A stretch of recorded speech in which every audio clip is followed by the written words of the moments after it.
Episode title, Housing Inequality, Does Britain's Social Housing Subsidise the Wrong People? Intro music, midnight to 0:30.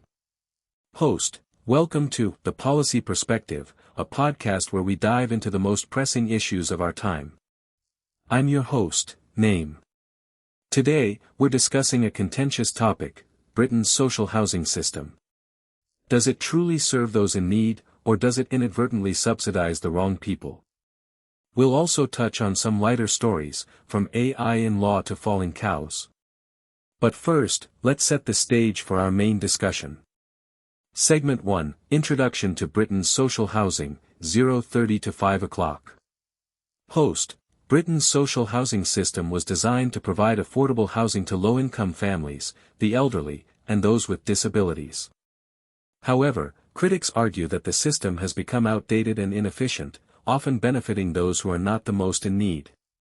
For instance, some individuals with higher incomes or those who have lived in social housing for extended periods may be taking up spaces that could be allocated to more vulnerable individuals. Segment 2, The Problem of Misallocated Resources, 5 to 10 o'clock. Host, the issue is that the current system can sometimes subsidize the wrong people. Middle-income households may be occupying properties that could be better utilized by low-income families or individuals with urgent housing needs. This misallocation of resources can lead to a shortage of available housing for those who need it most.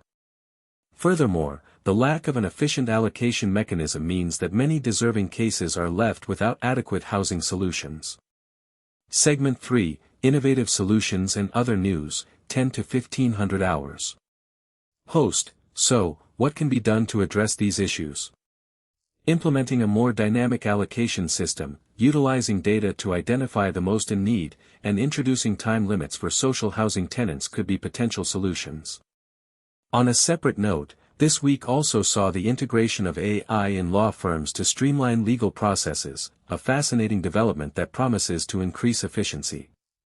Additionally, unusual news stories made headlines, including falling cows causing disruptions and drones being used to monitor wildlife, such as zebras, highlighting the versatile applications of technology. Conclusion, 15 to 1600 hours. Host, as we conclude, it's clear that Britain's social housing system needs a thorough review to ensure it serves its intended purpose. By exploring innovative solutions, we can work towards a more equitable distribution of housing resources. Thank you for tuning in to this episode of The Policy Perspective. Join us next time for more in-depth discussions on the issues that matter. Outro music, 16 to 1630. Host, don't forget to subscribe to our podcast and follow us on social media for updates and behind-the-scenes insights. Until next time, goodbye.